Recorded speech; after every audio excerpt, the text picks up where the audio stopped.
আসসালামু আলাইকুম।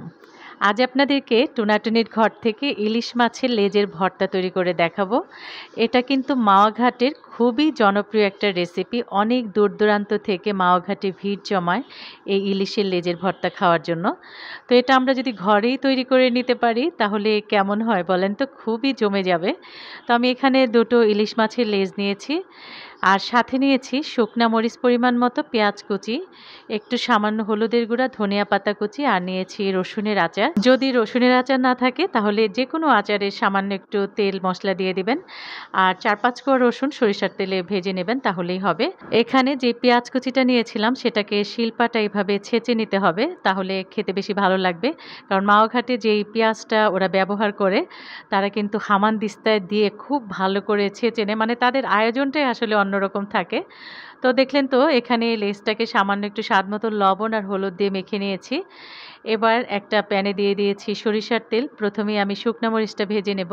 মাওয়া ঘাটে যে এই ভর্তাটা খাওয়ার জন্য এত ভিড় জমায় মানুষ, আর খেতেও কিন্তু দারুণ লাগে। এত টেস্টি, মানে বলার মতো না। গরম, গরম ভাতের সাথে শুধু এই একটা ভর্তা হলেই কিন্তু হয়ে যায়। মানে এতটাই টেস্টি হয়।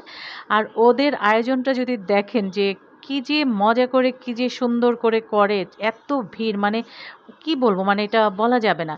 তো আমি মাছগুলি দিয়ে দিলাম। মাছটাকে এপিঠ ওপিঠ করে একদম লাল, লাল করে ভেজে নিতে হবে। যখন মাছটা ভাজা হয়ে যাবে তখন তুলে নিতে হবে, আর কাঁটাগুলি কিন্তু খুব ভালো করে বাছতে হবে। কারণ লেজে কিন্তু কাঁটা থাকে আর খুবই শক্ত হয়। খুবই ভয়ংকর কাঁটাগুলি। তো মাছগুলি কিন্তু আমি বেছে নিয়েছি। নিয়ে নিলাম শুকনা মরিচ, দিলাম পরিমাণ মতো লবণ। থেতো করে রাখা পেঁয়াজটা নিয়ে নিলাম। নিচ্ছি রসুনের আচার। এবার প্রথমেই আমি শুকনা মরিচটাকে গুঁড়া করে নেব লবণ দিয়ে, তাহলে খুব ভালোভাবে গুঁড়া হয়ে যাবে।